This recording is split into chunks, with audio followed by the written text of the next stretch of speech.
Okay, I have left Bear in the care of Nigel, and we're going to be hitting the road, heading for the hospital. And I think that has to be my personal best. That was very quick, very smooth. And we're here half an hour early for the alleged appointment time, which is 2 o'clock. And it'll probably be half an hour late, so we have a lot of sitting around waiting in store.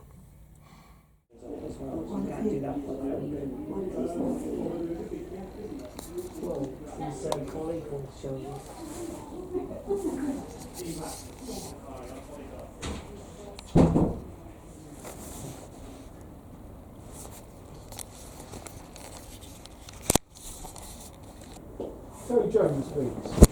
Hi, sir. Hello. It's very nice to see you again. Are you the man who did the business? I did the business, yeah. I wanted to say, because I didn't think I had the opportunity, thank you.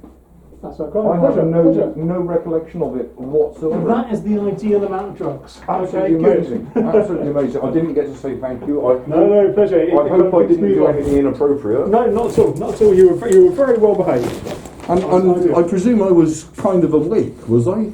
You were, and you did have some medication. I just didn't give you any fentanyl, I don't think. Let me just double check. What I remember is bananas, stuff up my nose, and then bang, I'm in the recovery room. Like nothing in between. Gave you some sedation. Absolutely brilliant. Some stuff up the nose. They gave you some medication. What you're describing is absolutely classical for those particular drugs, because it's not only that you lose any memory afterwards, you also lose a little bit of memory before the drug gets given. Okay.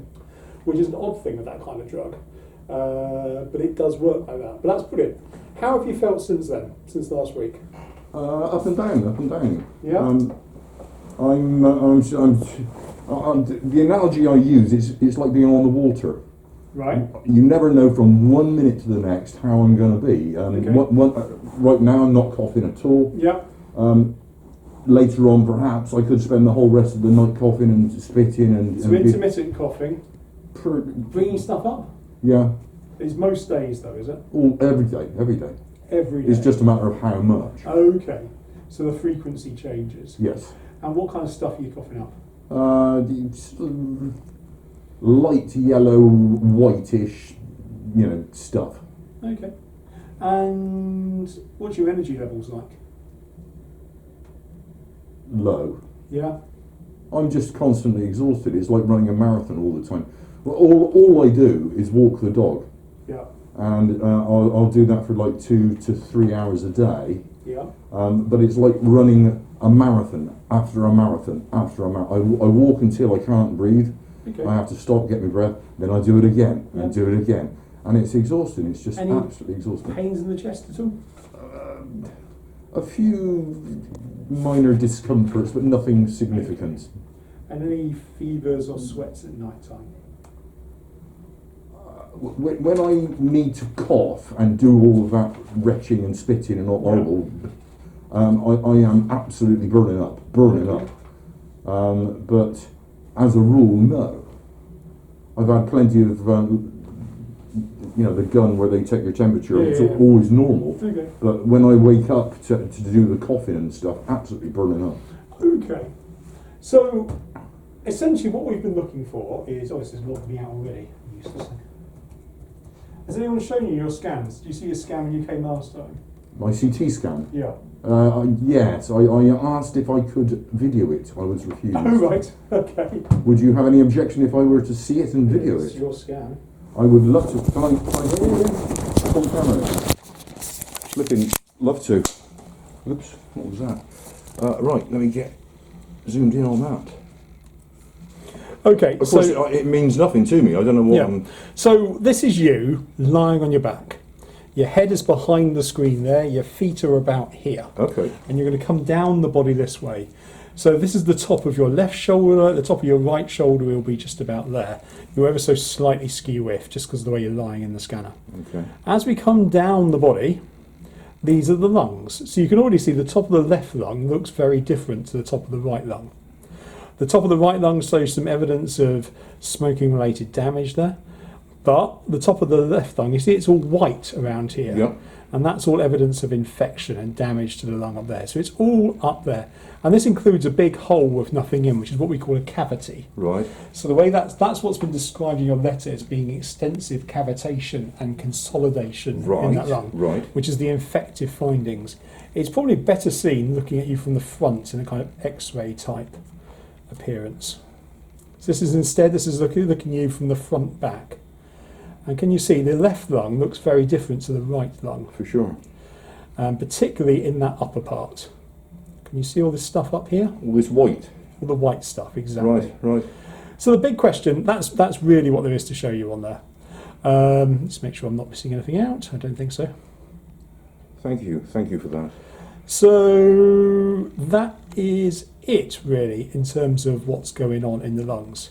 So as you talked about with Ben last time you came, the main things we're trying to sift out is this all due to infection? If it is infection, what kind of infection is it? And then the much lower possibility is it potentially sort of form of something else like a cancer? Yes. And Do you have the answers? Is that what I'm here to hear I think we have today? enough of an answer. Right. What's the score? I think cancer is very unlikely. Right, I right. think this is a form of infection. And I don't know why midwives would be calling me. What we've got a mixture of results. When I did your bronchoscopy, I couldn't see anything particularly abnormal in there, which was really good. What I did see was a whole load of sludge stuff coming down from the upper part of the left lung, a lot of sputum stuff coming down. When we look at your bloods, there's always been one part of your blood called your eosinophil count, which is a type of white cell that particularly fights certain types of infections, particularly fungal infections. And that could explain why your CT scan looks the way it does.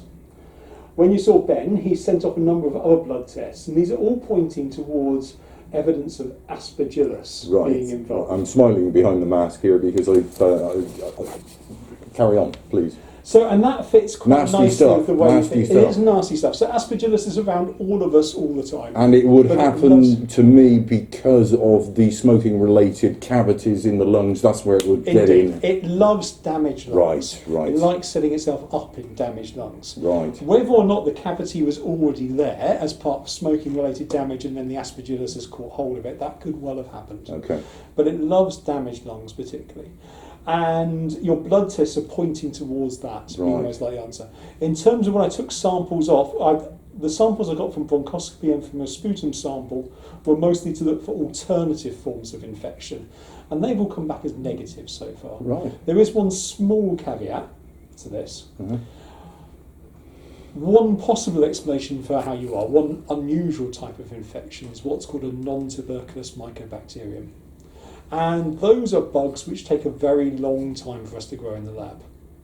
Now, we've done the first test looking for those, which is just looking at it under a microscope and not seeing any, which is a good screen. Right. The second test, just to give you some context, when we normally send off a sample looking for an infection, we wait for 5 days to see whether or not we get an answer. And if it's nothing there in 5 days, we say there's nothing there. For these kind of bacteria, we give it 9 weeks to tell us if something is there. Right. So there is a slight caveat there, but I think it's very unlikely. Wouldn't the antibiotics have hit that? Not necessarily. No? Okay. Those kind of bugs, they don't get treated adequately by one antibiotic for a week. You need very long courses of antibiotics, Okay. normally 3 or 4 for up to 18 months to 2 years. Oh my goodness. Right, okay. But I think that's unlikely, because that wouldn't explain the way the rest of your blood tests look. The combination of your blood tests and your bronchoscopy and your CT makes me think that Aspergillus infection is the most likely. Right.